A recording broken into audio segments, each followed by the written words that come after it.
नमस्कार, मैं Manoj Sharma, MGM inter college Baheri, विषय अर्थशास्त्र।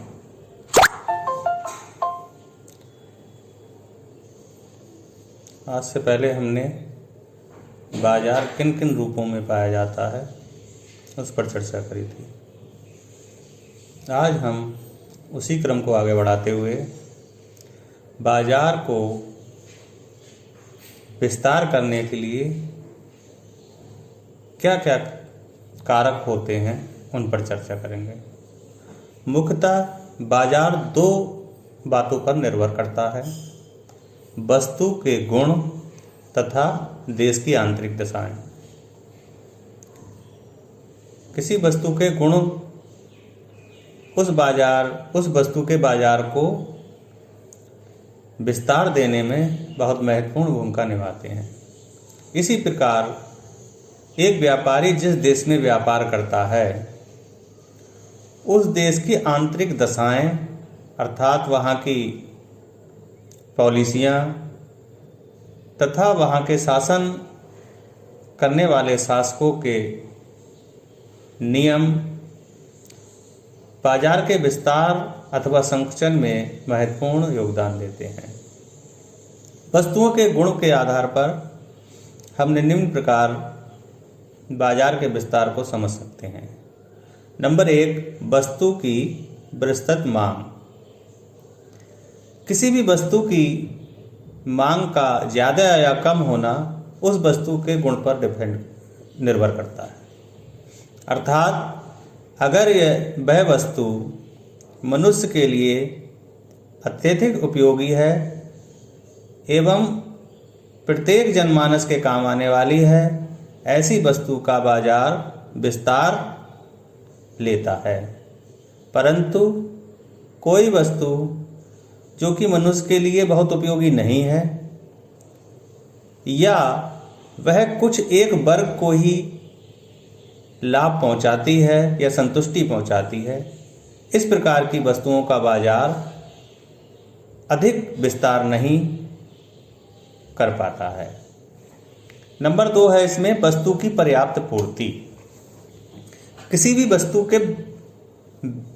के विस्तार के लिए उसकी मांग के सापेक्ष पूर्ति होना भी अत्यंत आवश्यक है, क्योंकि अगर किसी चीज़ की मांग है और वह समुचित पूर्ति नहीं हो पाती है तो उस वस्तु का बाजार जो है वह विस्तार नहीं कर पाता है।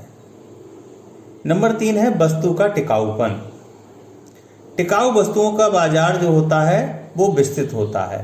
हमेशा उपभोक्ता इस प्रकार की वस्तुएं लेना चाहता है जो उसको जो मूल्य वह दे रहा है उसमें अधिक से अधिक समय तक संतुष्टि प्रदान कर सके।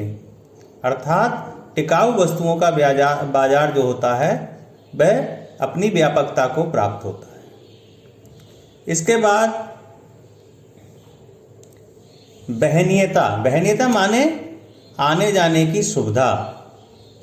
जिन वस्तुओं को एक स्थान से दूसरे स्थान पर ले जाना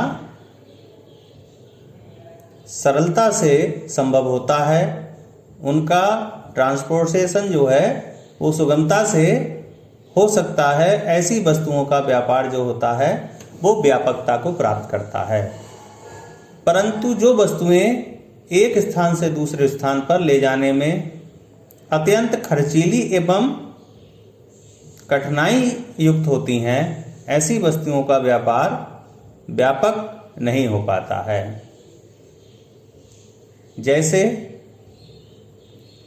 विभिन्न प्रकार के साबुन हैं, सर्फ हैं, सौंदर्य प्रसाधन हैं, ये एक देश के एक कोने से दूसरे कोने तक आसानी से पहुंच जाते हैं और विभिन्न कंपनियों द्वारा इनको उत्पादित किया जाता है। ये बाजार बहुत ही व्यापक रूप में आपको अपने चारों ओर देखने को मिलता है। परंतु पानी के जहाज हैं, विभिन्न प्रकार के यंत्र हैं जो आपको एक ही क्षेत्र में उपयोगी तथा दिखाई देते हैं, क्योंकि उनको लाना ले जाना भी एक अत्यंत दुष्कर कार्य है।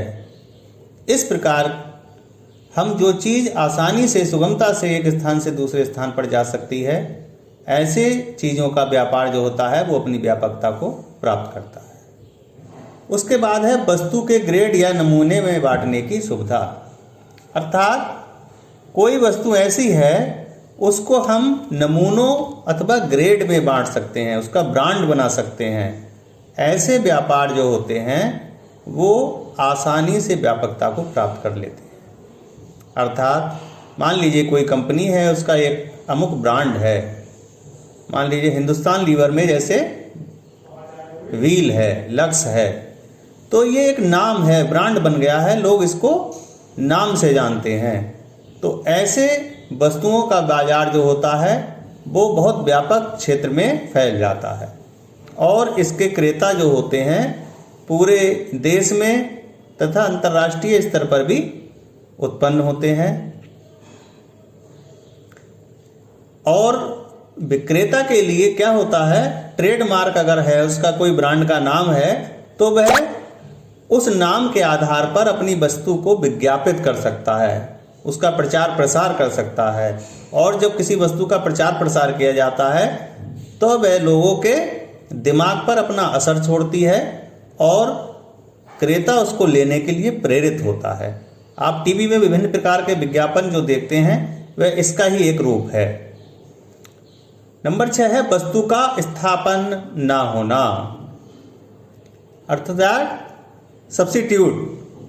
अगर किसी वस्तु का कोई विकल्प नहीं है तो वह वस्तु काफ़ी व्यापकता को प्राप्त करेगी, क्योंकि उस वस्तु की मांग किसी अन्य वस्तु से पूरी नहीं की जा सकती।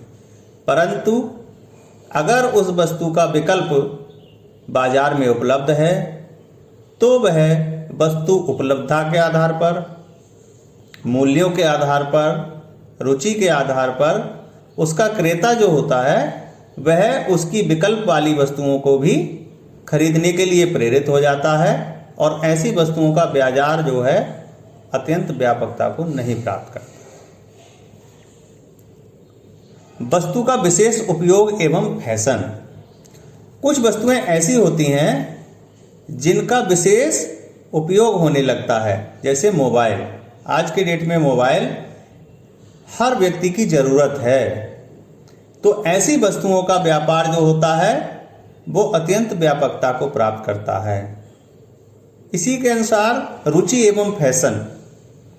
रुचि एवं फैशन एक ऐसी चीज है जो कुछ समय के लिए तो बहुत व्यापकता प्राप्त करती है, परंतु एक समय बाद क्रेता का उसमें रुझान जो होता है वो कम होना शुरू हो जाता है। आप देखते हैं कभी आपके मार्केट में जो कपड़े होते हैं, मेन इसका मार्केट कपड़े का माना जाता है, उसमें विभिन्न प्रकार के फैशन चलते हैं। कभी आपकी पैंट जो होती है वो शॉर्ट होने लगती है, कभी लॉन्ग होने लगती है। ये सब फैशन के आधार पर है। जब वह फैशन चलता है तब तो पूरे देश में उसका बाजार जो होता है वो अत्यंत तेजी से व्यापकता प्राप्त करता है, परंतु कुछ समय बाद वह बिल्कुल शून्य भी हो जाता है। उसके बाद है देश की आंतरिक दशाएं। किसी देश के व्यापार में वहाँ के जहाँ वह व्यापारी व्यापार कर रहा है उस देश की आंतरिक दशाएं भी बहुत महत्वपूर्ण योगदान रखती हैं। अगर सरकार की नीतियाँ व्यापार के अनुकूल होती हैं, उन पर जो कर लगाए जाते हैं वह पारदर्शी होते हैं, इंस्पेक्टर राज ज़्यादा नहीं होता है, ऐसे समाज में, ऐसी सरकारों के मध्य, ऐसे देशों में बाजार अत्यंत सुगमता से होता है और वह व्यापकता को प्राप्त करता है। परंतु कुछ देशों में व्यापार पर अत्यधिक कर लगा दिए जाते हैं, उनको एक निश्चित मात्रा में, निश्चित अवधि पर ही व्यापार करने के लिए मजबूर कर दिया जाता है। ऐसी अवस्था में व्यापारी का मनोबल टूट जाता है और वह खुलकर व्यापार न करने के कारण उदासीन रवैये अपनाने लगता है, जिससे व्यापार की व्यापकता को नुकसान पहुंचता है। उसके बाद है यातायात के साधन एवं उत्तम संचार व्यवस्था। आज सारा विश्व जो है वो एक मार्केट है। आज अगर आपके संसाधन यातायात के अच्छे हैं तब व्यापार अधिक सुगमता से हो जाता है। कोई भी व्यापारी एक देश के एक कोने से दूसरे कोने में उन वस्तुओं को मंगा लेता है। नंबर 2 है संचार के साधनों की उपलब्धता। आप मार्केट में देखते ही होंगे व्यापारी वर्ग जो है आज की डेट में जगह जगह घूमकर अपनी वस्तुओं को नहीं खरीदता है। वह क्या करता है, ऑनलाइन सिस्टम, अर्थात वह कंप्यूटर पे नेट के माध्यम से किसी वस्तु के नमूने देखता है, वहीं उनका सौदा करता है और ऑनलाइन लेन देन से वह वस्तु का मूल्य अदा करके उस वस्तु को मंगा लेता है। इसके अनुसार अगर कहीं यातायात के साधन बढ़िया हैं, संचार साधन अच्छे हैं, तो वहाँ व्यापारी अधिक सुगमता से व्यापार कर सकेगा, तो व्यापार में व्यापकता आएगी। नंबर इसका 3 है देश में शांति, सुरक्षा तथा सुव्यवस्थित व्यवस्था। कोई भी व्यापारी तभी खुलकर बिजनेस कर सकता है जब उसको सुरक्षा का आश्वासन मिल जाए। विभिन्न प्रकार के लोकल स्तर पर जो कठिनाइयां व्यापारियों को आती हैं, सरकार अगर उनको व्यापक सुरक्षा एवं शांति व्यवस्था बनाए रखने में सहयोग करती है तो व्यापार व्यापक रूप को प्राप्त करता है। अगर देश में अशांति है, राहजनी, डकैती, छिनैती अथवा लोकल स्तर पर जो गुंडे होते हैं वो एक तरह से हफ्ता वसूली धन संग्रह कर लेते हैं व्यापारी से, इस प्रकार के क्षेत्रों में व्यापारी कार्य नहीं करना चाहता है और व्यापार व्यापकता को नहीं प्राप्त हो सकता है।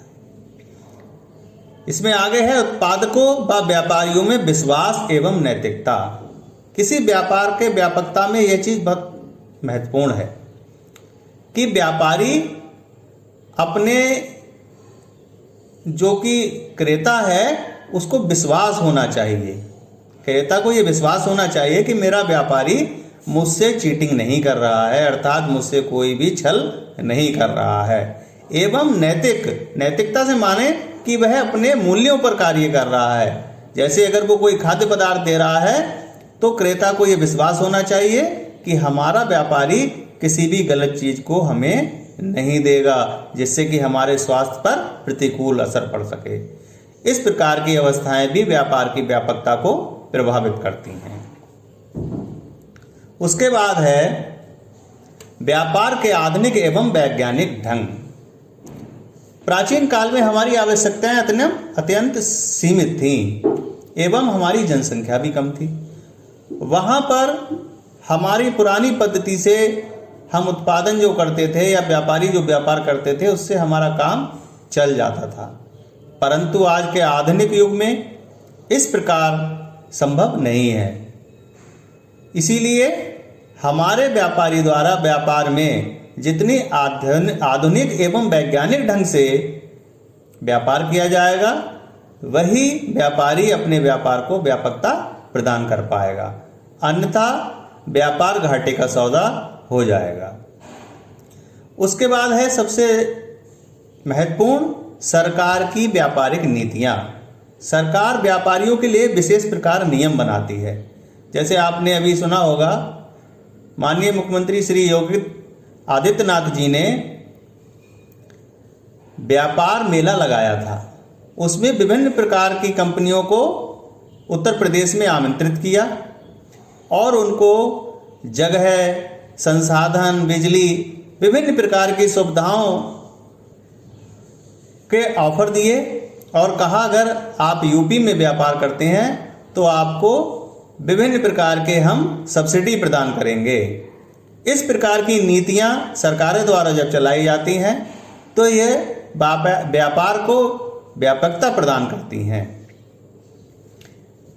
इसके बाद है पैकिंग का ढंग व शीत भंडारण की व्यवस्था। किसी चीज का उत्पादन मात्र ही व्यापार नहीं है। हम किसी चीज को मुख्यतः अंदर से नहीं देखते हैं। जब हम बाजार जाते हैं तो हम कोई उसको टेस्ट करके थोड़ी देखते हैं कि ये वस्तु कैसी है। परंतु उसकी अगर पैकिंग आकर्षक है, सुरक्षित है तथा जो नॉर्म्स हैं उनके अनुसार है, तो हम उस वस्तु को लेने के लिए प्रेरित होते हैं पैकिंग देखकर। एवं किसी वस्तु को भंडारण की क्षमता, हमारे पास वह क्षमताएं हैं कि हम वस्तु का अगर अधिक उत्पादन कर लें तो क्या उनको समुचित और सुरक्षित प्रकार से भंडारण कर सकते हैं। अगर हम ऐसा कर पाते हैं तो हमारा व्यापार जो है वो व्यापकता को प्राप्त होता है।